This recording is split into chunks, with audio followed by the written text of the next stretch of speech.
with Venezuela, now that we've seized this tanker, is the campaign against Venezuela still just about drugs, or is it now also about oil? Well, it's about a lot of things, but one of the things it's about is the fact that they've allowed millions of people to come into our country from their prisons, from gangs, from drug dealers, and from mental institutions, probably proportionately more than anybody else. They came in from many countries.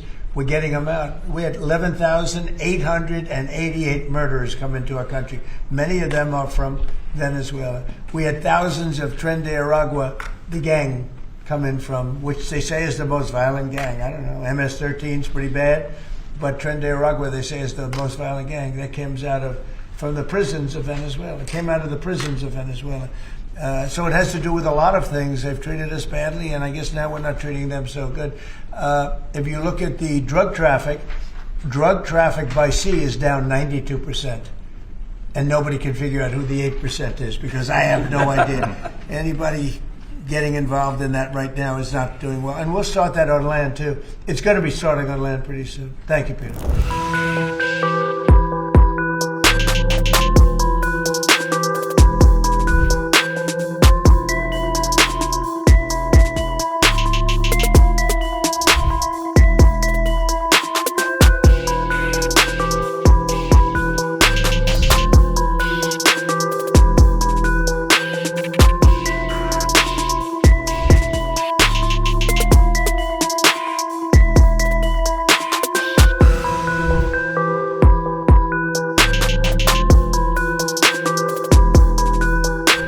Amid the U.S. government facing scrutiny over Venezuelan strikes and killing 2 survivors during the September 2 strikes, the Trump administration made another shocking move.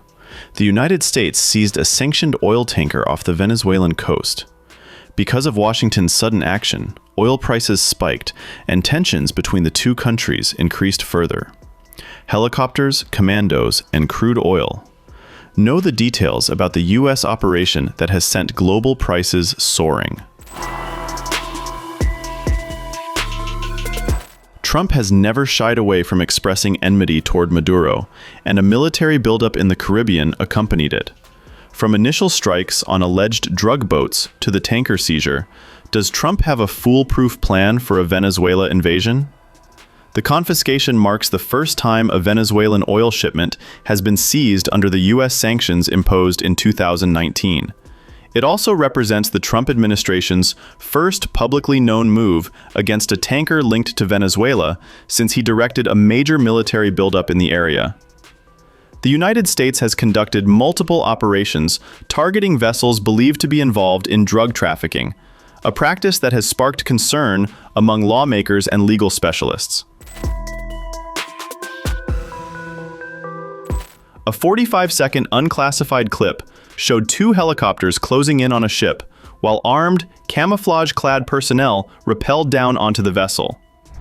U.S. Attorney General Pam Bondi took to X and reported that the FBI, Homeland Security, the Coast Guard, and the U.S. military executed a seizure warrant on a crude tanker carrying sanctioned oil from Venezuela and Iran.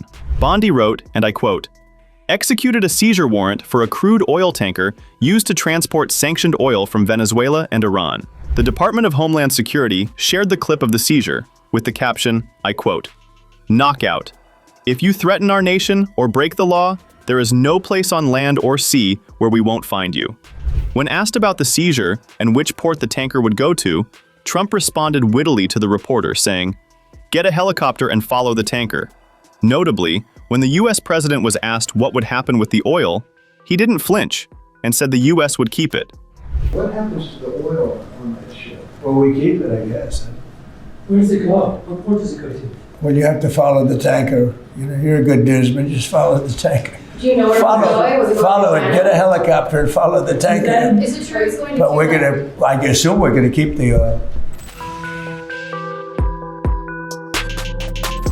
In a lengthy statement on Instagram, the Venezuelan government condemned the action as blatant theft and labeled it international piracy, adding that it plans to bring the matter before global authorities.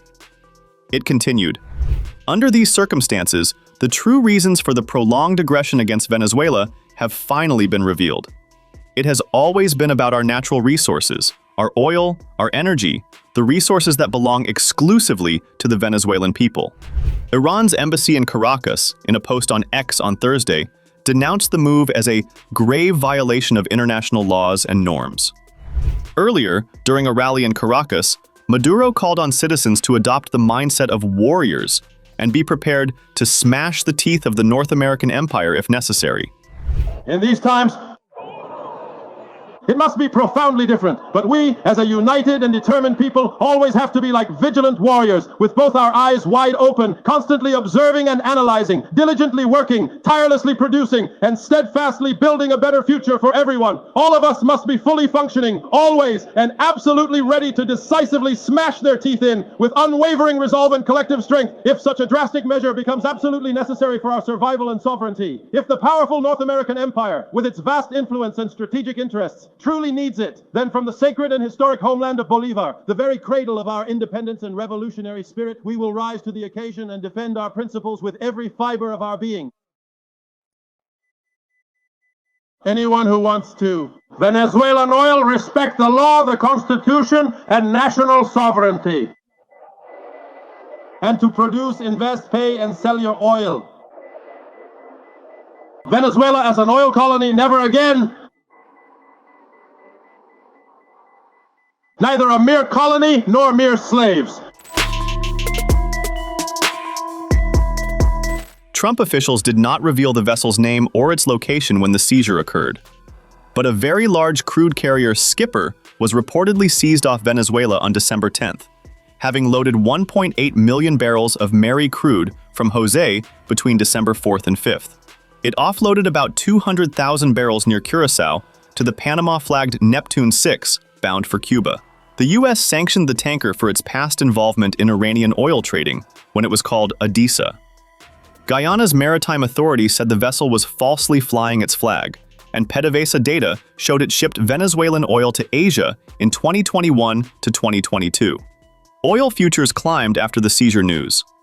Brent crude rose 27 cents, 0.4%, to $62.21 a barrel, while US WTI gained 21 cents, 0.4%, to $58.46 per barrel, after initially trading lower.